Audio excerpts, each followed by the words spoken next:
everyone, welcome. It's Bible study time.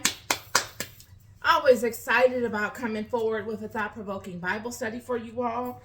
Today we are going to be going into the book of Matthew. I'm going to be reading from chapter 2 of Matthew. I'm going to read from chapter 2 verse 1 all the way down to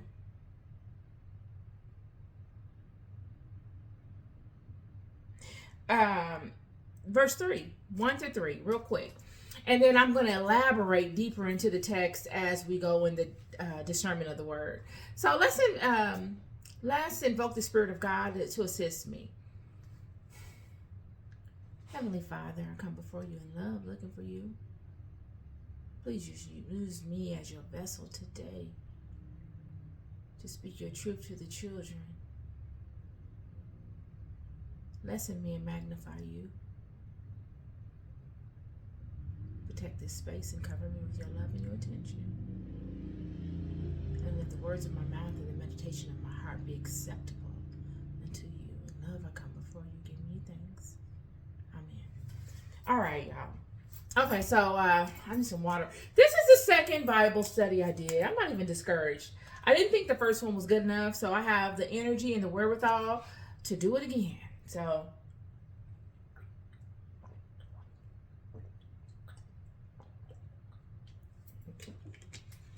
here we go. Okay. Chapter 2, verse 1. Now when Jesus was born in Bethlehem, Judea, in days of Herod the king, behold, there came wise men from the east to Jerusalem, saying, Where is he that is born King of the Jews? For we have seen his star in the east, and are come to worship him. When Herod the king had heard these things, he was troubled, and all Jerusalem with him. All right, y'all. So last Bible study, I gave you a fundamental understanding of the players and the climate and what's going on. We all know that it's been 400 years since the ending of the New Testament and the beginning, it's been 400 years since the ending of the Old Testament and the beginning of the New. God has gone silent. God didn't move. God didn't have a prophetic word. God didn't work through anyone through those 400 years. Now God is beginning to speak again. And God is speaking in the form of the fulfillment of prophecy. Okay? God is fulfilling his promise. During those 400 years, like I said in my last Bible study, please refer to it if you didn't see it. The children have been taken hostage. These 400 years have been a 400-year period of violence for the whole region, not just the children of Israel, but all throughout the region, all of the African lands, because I am one to feel as if the Ethiopia, Jerusalem, all of the Palestinian areas, all of that is considered Africa. And Arabia, all of that is Africa. It is a part of the African continent. But all of these areas have been invaded. Persia has been conquered. The Mediterranean has been conquered. Jerusalem has been conquered. Everything has been infiltrated. And in the conquerings of all of these places, they have begun to change the linguistical environment. So whatever the native tongue was, it has now been transitioned over to Roman tongue. All of the sacred texts in any of these areas have been acquired by the Romans. Those that they were interested in acquiring have been acquired by the Romans and have been studied immensely and translated to Roman text. Because of this, there was an offshoot, there was a breakoff group, a group of Christians, early Christians, Christianity before Rome. All of these that adhered to the original law had separated themselves many years prior, as Isaiah had done. And they became somewhat prominent because now Israel needed a word. They needed a prophetic word, and there were no prophets amongst Israel. So they went to the gurus. They went to the sages, which are your Essenes, as I said in my Bible study prior, and they were leaning on them. These Essenes had become highly active. They were in opposition to all that was going on amongst the Romans. They did not agree with any of it. They saw it as blasphemous. When Rome had appointed Herod as king over Israel, it was blasphemous because Herod was not a Hebrew. He was not of the children. He was an Edomite. And if you refer to any of the Bible studies that we've done prior to, Edom and the children of Israel were constantly at war with one another. There was no peace amongst them. Edom, the children of Edom had betrayed Israel many times in the past. They were not on good terms. So for Israel to be having an Edomite as the king was heretical. It was war-worthy. But the children had no power. They had been taken over by a conquering giant, which is Rome. Rome put in their men, which is Herod, to manage the children, reestablishing them their religious freedom, yet putting an Edomite over them to manage their religious freedom. And then the Pharisees and the Sadducees, which are your priesthood and your elites above them, all have been commingling with Rome, if not Romans themselves. So everything has been compromised. Everything has been infiltrated by Rome. Okay? So here comes, God is now beginning to move and to speak through people and to have prophecies become fulfilled. During that 400 years, they had been treacherous on the children. They had suffered tremendously. All of the old ways had been broken down and infiltrated into what Rome thought was the interpretation of the text. What the Roman leaders felt was the interpretation of the Hebrew law. Because they felt that the law was too vague. The law of Moses was too vague. So they came in and created sub-laws up under the laws of Moses to really control the people. This is where we get a lot of all of these little small nuances that have nothing to do with God. They have nothing to do with the righteousness of spirit. They have nothing to do with aligning to the will of God. They have to do with aligning to the will of people. This is where all of this kind of stuff begins, okay? And the children are looking for a Messiah. They know that God has gone silent for 400 years. Their prayers are falling on deaf ears. God hears their prayers, but God is just not answering. So they don't fall on deaf ears. They fall on they just don't get a response from them. So they feel as if they're falling on deaf ears, but God hears them. And in those 400 years, they're saying, wow, God is not hearing us. God has turned his back on us. Let us refer back to the law. Let us go to the righteous people that we know are righteous amongst us, those that live by a very strict protocol, that adhere to the original law. Let us go and pay attention to them, which are the Essenes. And they go and they listen to the Essenes, and the Essenes amongst them and all of the Nazarenes amongst them are telling them there is a Messiah that is going to come. We have seen this time and time again throughout the prophetic words that all of those that our forefathers have told us, all of our ancestors, because that is exactly what it is. All of our ancestors have told us that a Messiah is going to come from amongst us. We must get our wise men, our magi, to be able to trace the procession of the planets to tell us when this child will be born. And here we are. And it says again, now when Jesus was born in Bethlehem of Judah, in Judea, in the days of Herod the king, behold, there came wise men from the east to Jerusalem, saying, where is he that is born King of the Jews? For we have seen his star in the east and are come to worship him. When Herod the king had heard these things, he was troubled, and all Jerusalem with him. So these wise men came. I know many times it says there were 3 wise men that came. Nowhere in the text or anywhere else that I have read does it say that there were 3. It says that there were wise men. And I'm one to believe that there were, when it says man, that means it was more than one. It could have been a caravan of them. caravan of priests. I myself lend to the theory that these wise men were of the Essenes. Who else would care to forecast out and to watch the stars for the birth of a Messiah unless you were of the house of Israel? Why would you care if you were a Gentile like Herod or like anyone else as much of the birth of the Messiah? Sure, Herod cares when he hears of it, but he wasn't constantly on the lookout for this Messiah. And if these wise men were the enemy of Israel, when they found this child, as it says here,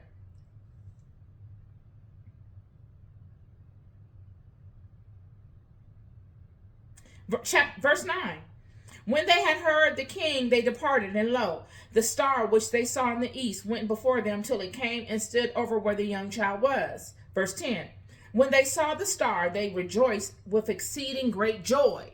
So they were happy to see this star. This tells me that these individuals were searching the heavens for the appearance of this star for many years, maybe throughout generations. Their forefathers had taught them to look for this star because they were of the house that the child that would be under this star was of. They were of the same house. Why would they care if they weren't? And the fact that these people, these wise men that came and followed this star, how did they know that that star was the star to look for?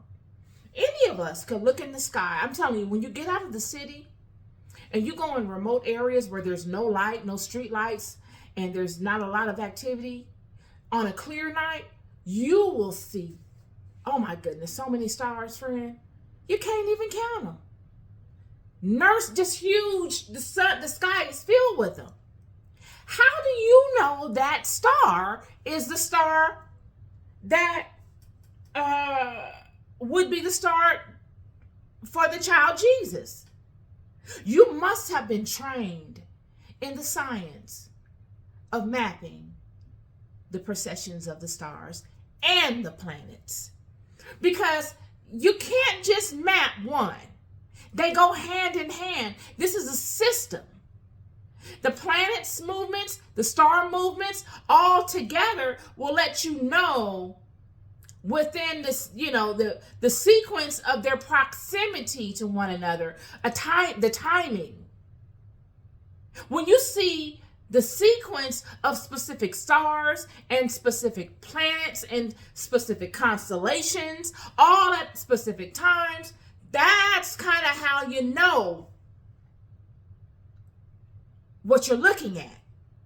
Those are your directionals. That's how you pinpoint a thing. So it's fair to say that these are master astronomers. Masters. Just as I did in my Bible study on Abraham.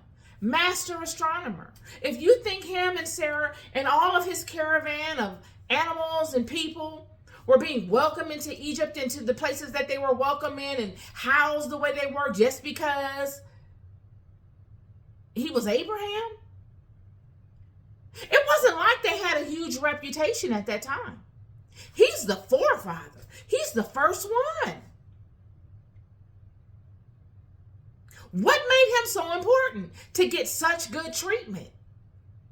He was a master at something that was a commodity, that was a rarity that many people didn't know how to use, but they knew the effectiveness of it. He was a master astronomer. He could forecast out by the planets. He could do things and bank on the energies of the planets to their success. When you see these wise men, and many of the texts says they were magi. Well, we already talked about what a magi is. A magician. When you look throughout all of these children's walks, and you look at what Moses did on Mount Sinai, and you look at what Moses did even amongst the children in speaking to God and interacting with God, when you look at what Moses did with Pharaoh, when you look at Joseph giving the butler the information, hope, he gave the butler hope. And it worked. When you look at Elijah and Jezebel, I'm sorry, not even Jezebel, Elijah and the 400 prophets of Baal. You look at Daniel. Yeah, I can go on and on and on. You're looking at what you would think of today. If somebody did that, you would look at it as shamanic. You would say that they're working with spirit. You would say that they're conjuring spirit. It'd be a lot of smoke. It'd be a lot of noise. It'd be blood. It'd be animals dead. You see people in trances. You see people looking like their bodies are here, but they're walking zombies or in another world. When you look at these when you look at these magi, because it doesn't say that there were three, and them being able to come forward and to trace the procession of the stars to exactly where Jesus and Mary were, you're looking at those that know how to do the same thing. It was a way of life. Completely in contradiction to what we do on Sundays nowadays. All that you see on Sunday nowadays, everybody getting dressed up, going to a church, which is nothing wrong with it.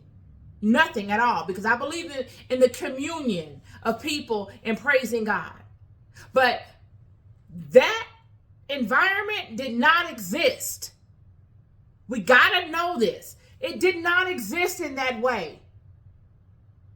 Somebody getting up and saying this and that and, all that kind of, that, it wasn't that.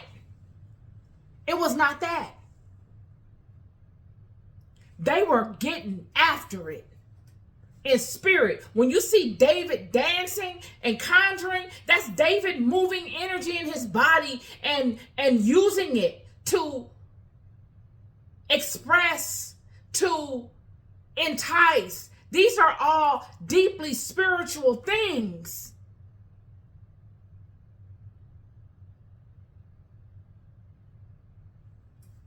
Nonetheless, let me keep going.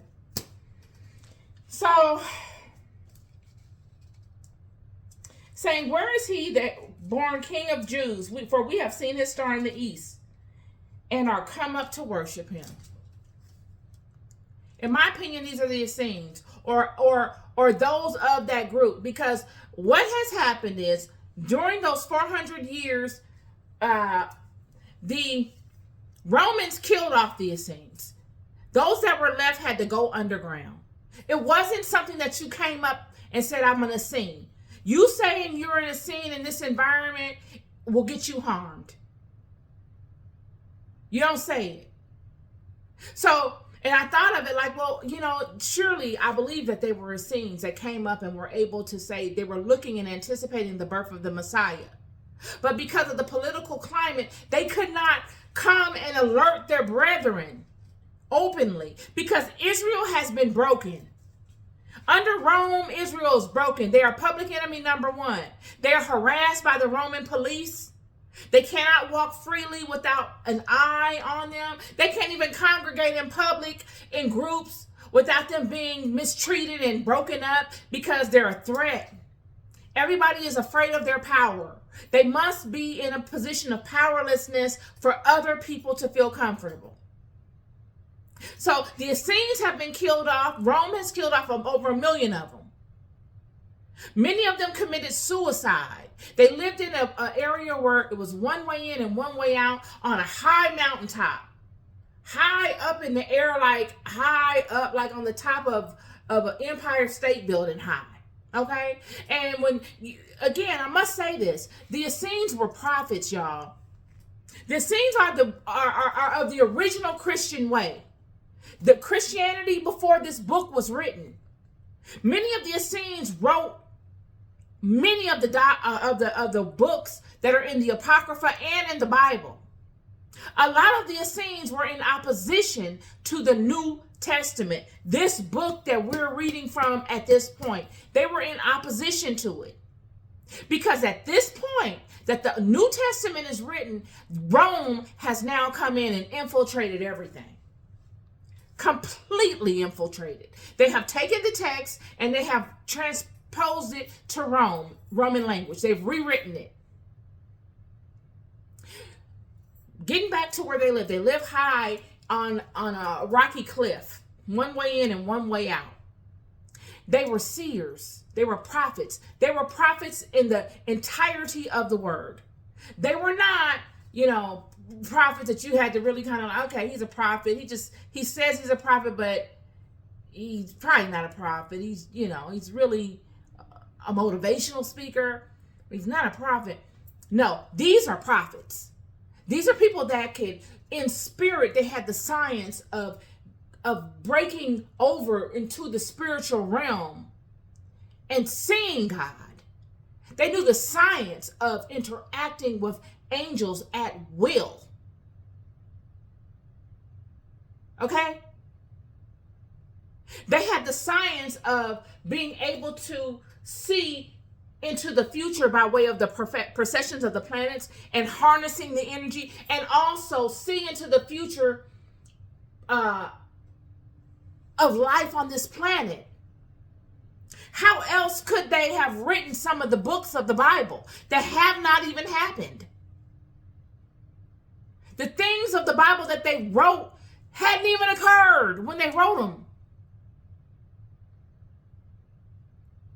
So they were public enemy number one. They were able to assist the children in navigating. But they also knew, friend, I keep telling you, Mary is of the Essenes, Jesus' mother. They also knew, as many of the ancients before them knew, that a time would come when the children will fall into ignorance. There would be a time that would come that the children will go to sleep. They'd be living, but they would be asleep. They'd be sleepwalking. And that the knowledge that they had of Spirit of God that would be able to wake the children from their sleep at the time of their awakening needed to be protected.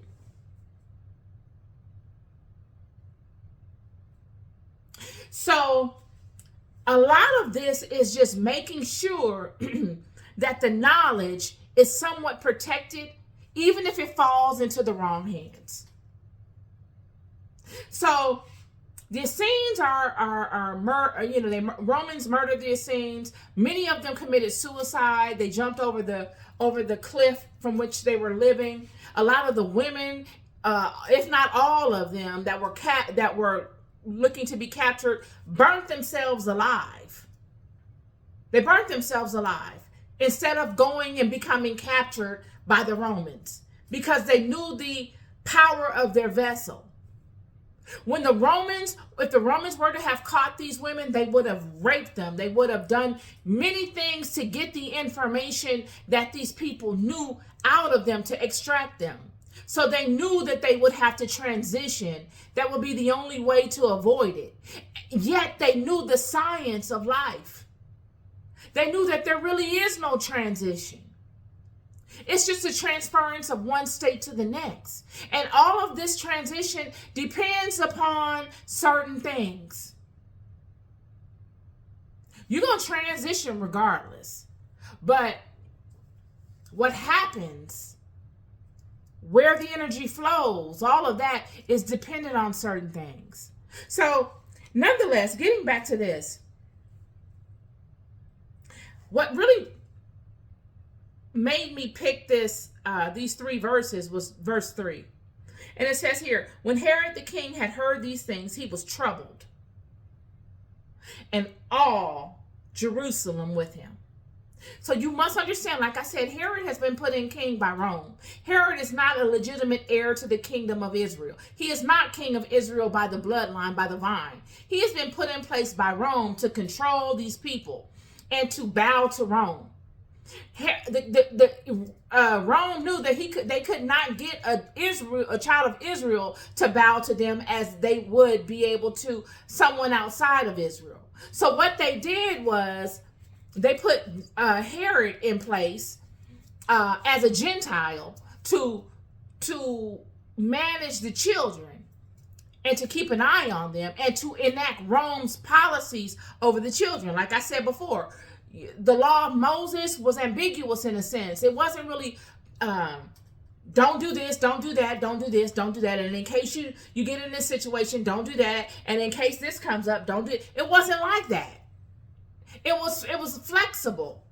Well, when Rome came into power, they began perfecting God's law in their own mind. They came in saying, okay, this law of Moses is not really tight enough. So we need to enact new rules, sub-rules beneath the law of Moses to impose upon the children so we can control them. That's why nowadays a lot of things that we adhere to have nothing to do with the law of God. They have to do with people and their stuff. It's nowhere written in the Hebraic or Judaic law that we aren't to do these things. These are things that were enacted by other people to control. Okay? And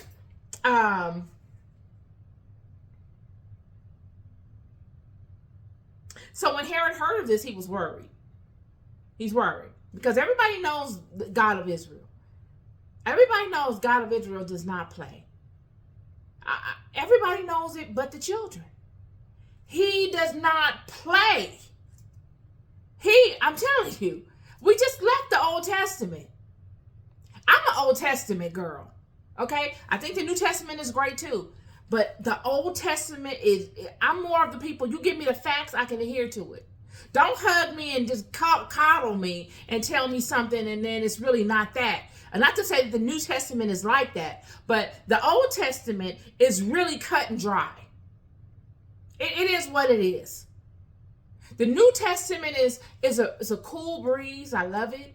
And I think it's wonderful. It's refreshing, especially coming out of the Old Testament, because the Old Testament with these children is something else. It really is. It gets you depressed if you stick in it if you stay in it too long. But I do love the Old Testament. I do, because there's a lot of information in it that many people overlook, I believe. But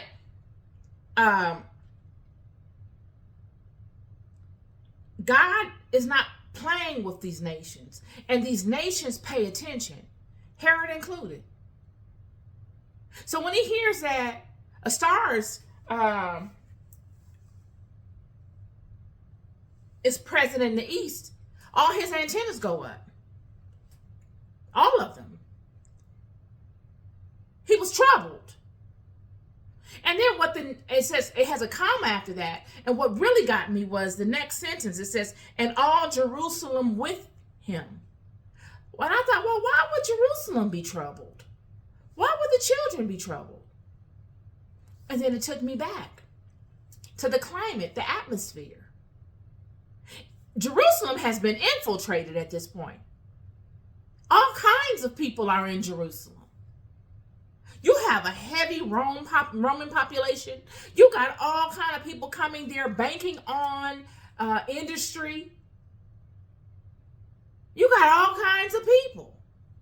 that are not of Hebrew lineage, bloodline.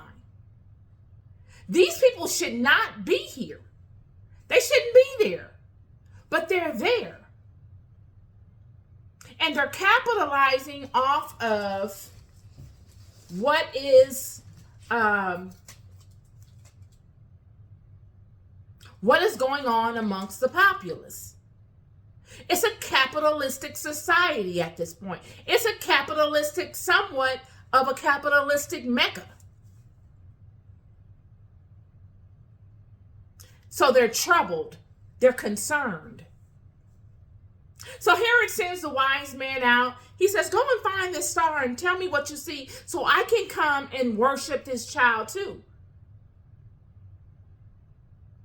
The Hebrews know he's not going to go and worship this child. They know better than anybody that he's not concerned about the birth of Jesus or the Messiah. He's not concerned with the birth of Christ by way of how they're being treated. The wise men go out and they go and look for this star and they find it. And they offer frankincense and gold and myrrh.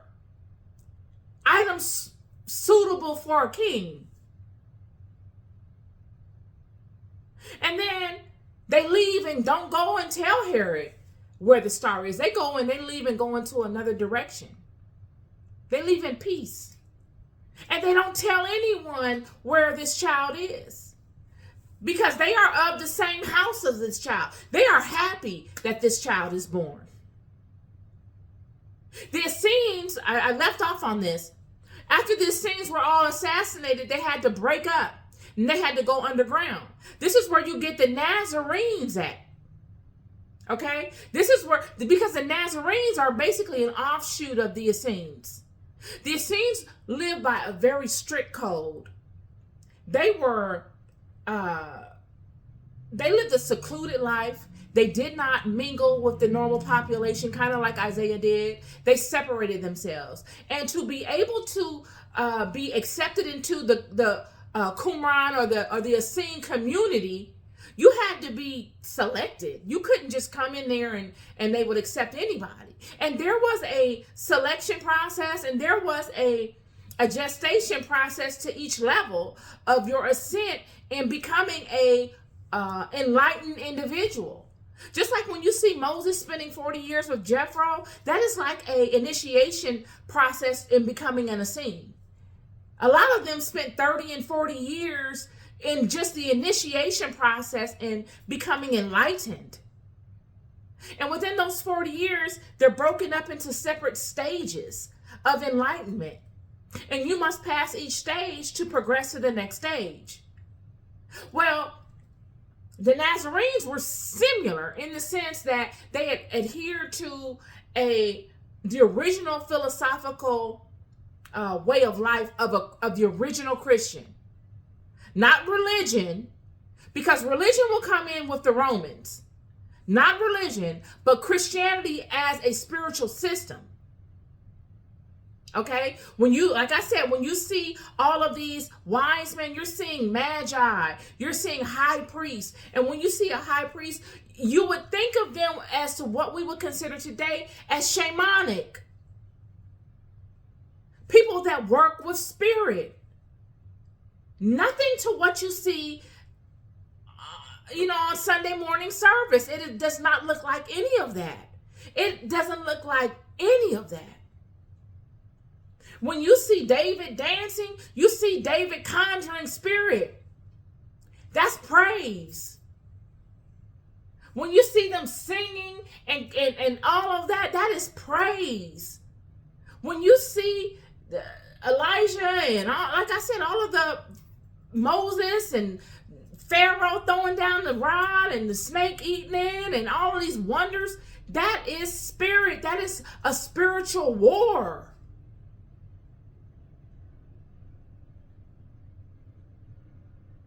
So,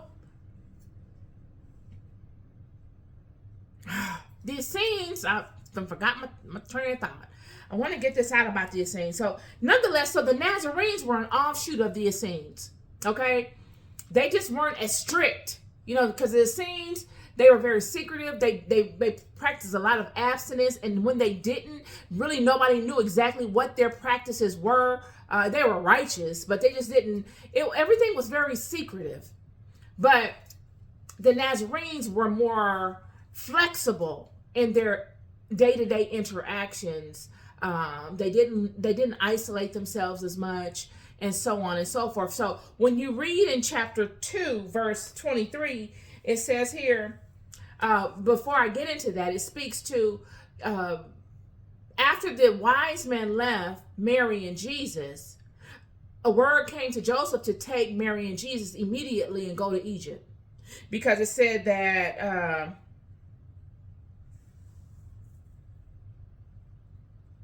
out of Egypt have I called my son.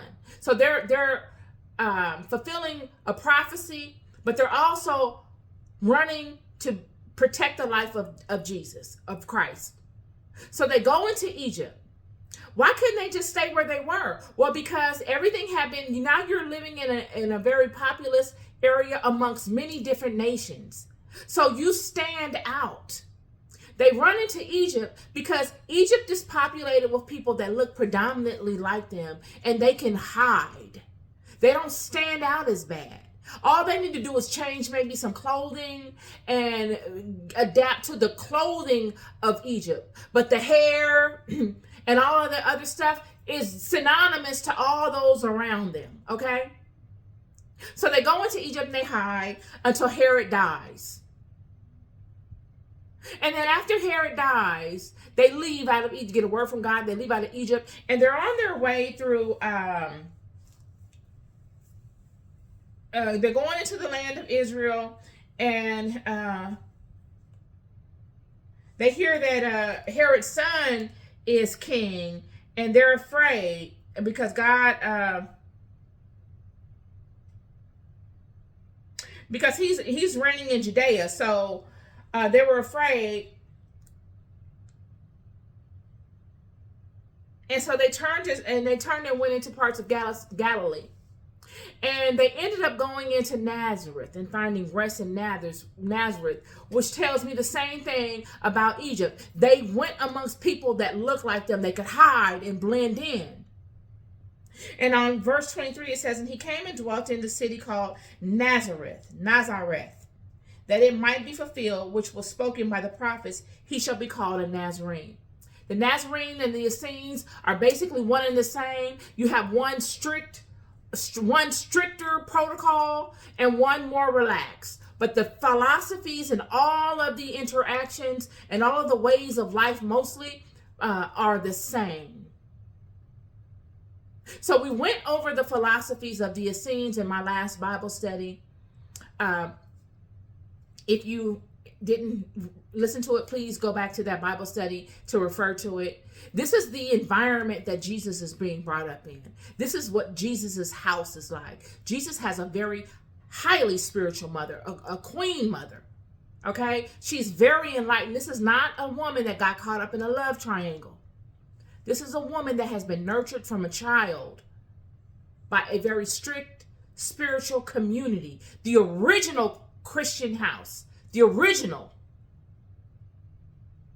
And she is bringing up her child in the ways that she has been brought up in.